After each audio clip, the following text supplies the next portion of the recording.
that's the first game, and yeah, Ködem, can you tell us something about the team, about the standings, about the league?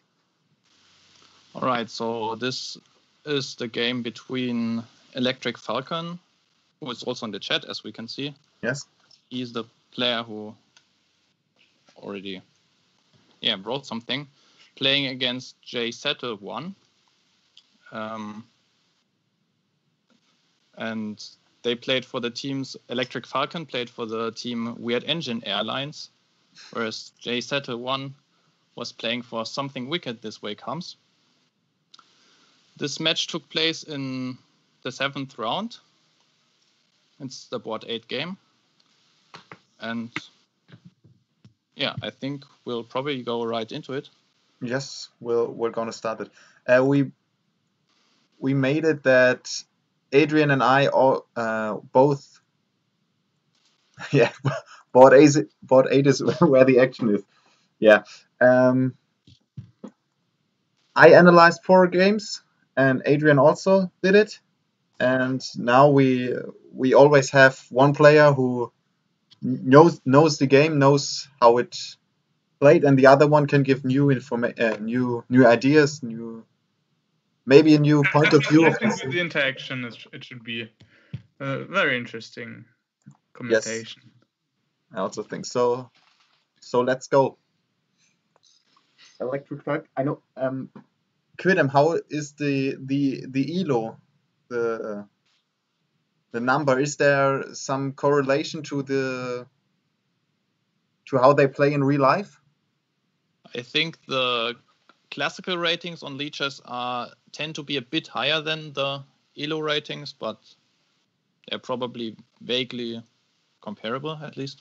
Okay. Okay, I mean, 1,200 against 1,400. Yeah, you can see it like that.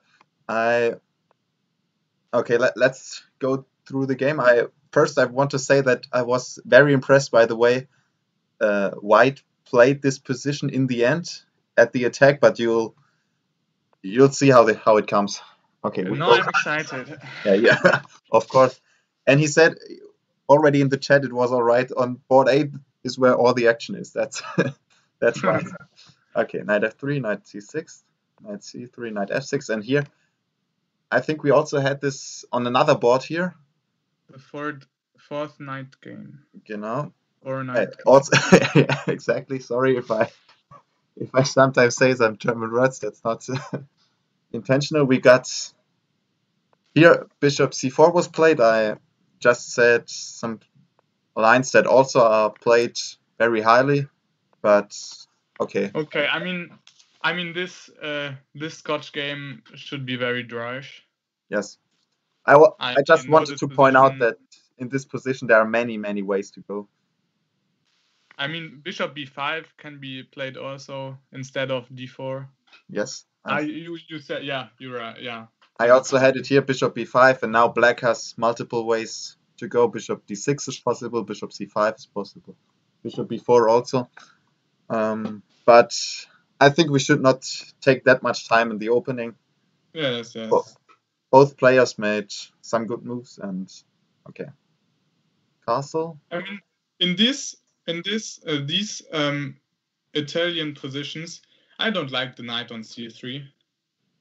I don't know. In some cases, the knight should come to g3, maybe over d2, f1, or somehow to e3 with knight a3, c2. But the knight on c3, I think it's not so effective. And also maybe pushing c3, d4. That's Yes. also a point, but you can do, but... Yeah, but I mean, you can probably still do that later. Maybe you play knight e2. It's a bit Yes, slow, I mean, but... the knight can jump to d5, get to the center. Yeah, that as well. Yes, that's also a point I wanted to make. Castle here, and now White played bishop e3, and maybe it's a little bit better to go bishop g5 here. With the idea, black castle, so we maybe can attack here with knight d5. The knight can't go away because the queen is here, and black has to go bishop e7. That's not what you want to make here. bishop c5 and then bishop e7. That was just a point I wanted to make. Yes, after d6, knight d5 with the pin is, for example, very this dangerous than with the king's position. bishop e6. And yes, that was just the line I wanted to show. Now maybe queen h6, and the white king is the black king is a little bit in trouble here. But maybe white can try with rook g1, g4, or maybe h4, h5 somehow to. But I think we both say that white here has a plan. He can attack the black king, and what does black do here? And I mean, maybe white can take with the knight on f6 and then play bishop h6, and then rook has to move to e8. Okay. Yes. I mean, this should be, for example. Yeah, but and knight h4 and then threatening knight f5 with queen g4 and crushing. I think this could be game over. After knight h4, I only see the move king h8. I think we should stay a little bit yes, lower here, because black can also, how I said, just play bishop e7, but like I said, that's not the things you want to do here with black. But okay, that's just an idea, bishop g5, but bishop e3 also is not a big mistake here. Okay. Bishop takes, pawn takes. Okay, I look at the chat. I saw you played against Chessbra. Yes, 2 times, and I think I both won it. Why is it English today? Simple Simpson asked. Yeah, because we analyze for English players or English. Well, for an international league, there's players from all countries playing in that league, so we speak English, so they can understand us. Hopefully. hopefully they can. Okay, now to this position here. White has a little bit better bishop than black here, and the open F line. Therefore, he has the 2 pawns on the E line, but I prefer white's position here. Yeah, personally. And the double pawns in the center don't even need to be a disadvantage. Like sometimes the e3 pawn can help push d4 or something like that. They protect all the d4, d5, f4. All the important squares in the center. Yes, and so. And e3 is not so easy to be attacked. Okay, after knight d4, we always have queen d2 or queen e2. Yeah, the queen on d2 or e2 is also not that bad. But okay, but we have to if we want to play d4, d5, then maybe e3 could be weak, but okay, I mean. Yeah, but the open F line also I like very much here. Okay, yes. Play knight d5, b6. I don't understand very much, I have to say here.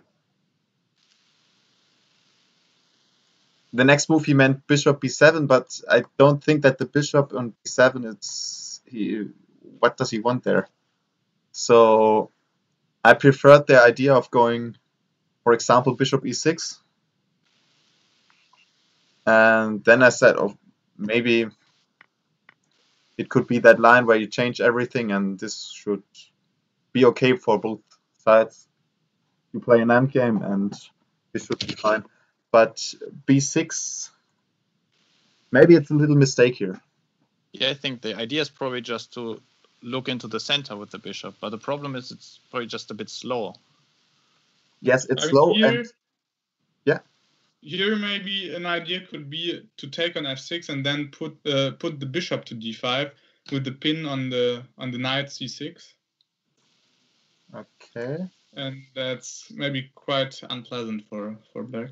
Yeah, you're right. But also, I think the next move, knight a5, you should not have that much problems with. Yes, okay, but I mean your knight on a5 or on b7, I mean. Yeah, you're right. You're right. But I also like the white move here, castle, bishop b7. Yeah. And now he played d4, and this one just hangs the pawn on e4. That's big mistake. But here, right, I haven't seen it at all. I wrote it in the commentary. Knight g5 is winning on the spot. Yes, okay. I mean, I've seen that the engine shows this. I mean, I only looked for the game 2 minutes, but Knight g5 is crushing. It's game over because after, I mean, with Queen h5, there's no way to defend, and I was very impressed that with Knight g5 the game is over. Yeah, it's very surprising, but it's also very easy to miss. I think even a strong player in their game could very easily miss that move. Yeah, I also missed it. Yes, I mean, okay, that's if the engine says okay, Knight g5, I think, oh, it's interesting, maybe it's good, but I remember somehow +8 or something. I mean, completely over. Yeah, so maybe we should show a bit why a Knight g5 is such a good move.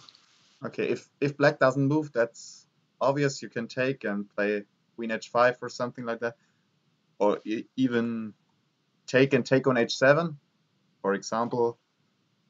Okay, let's just play a5. I did it here. So if black doesn't move, you take on h7, play Queen h5, and now rook f3, and everything's just crushing on black's king. He hasn't got anything to move. Rook g3 threatening. Yeah, and you can just look at the position. Black just doesn't have any defending pieces.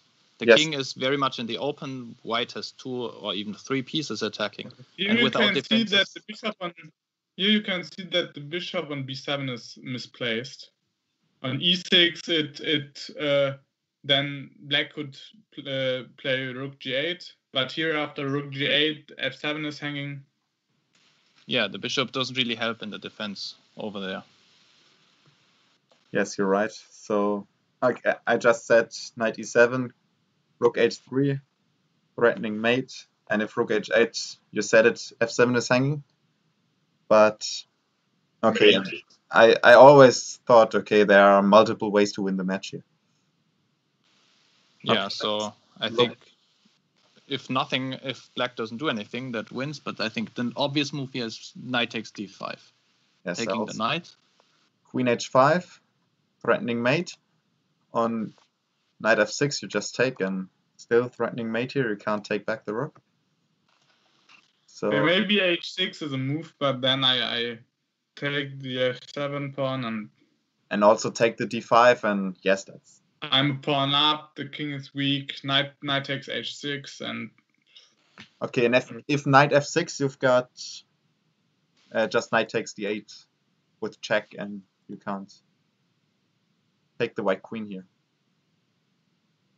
Okay, so knight g5, but I also didn't see it at all. Okay, but d4.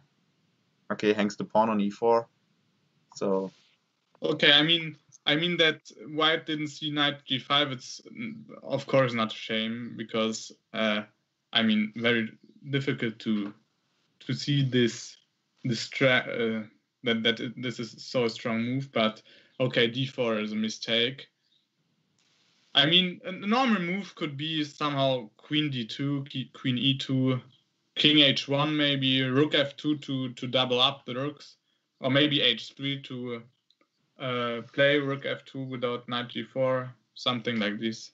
Okay, yeah, just to put the pressure on maybe the f line, how you said, or get the queen in the game.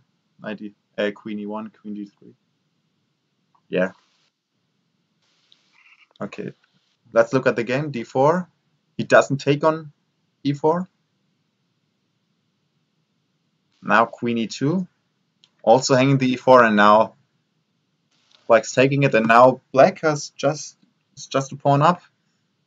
Maybe white has some counterplay here, looking at the f7. But I think at all, black's position should be better here. Okay, rook d1, take on d4, rook takes d4. I like that move. Not taking back with the pawn, to just be one pawn down. He takes with the rook. with the risk to just keep the weak e-pawn, but to activate his rook maybe.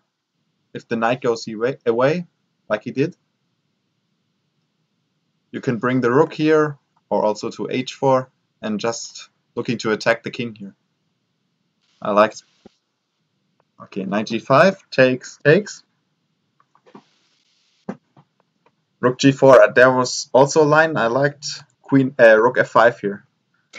Wanted to show. Okay, with the idea to play knight g7 check with the fork. If he takes, then you win the queen.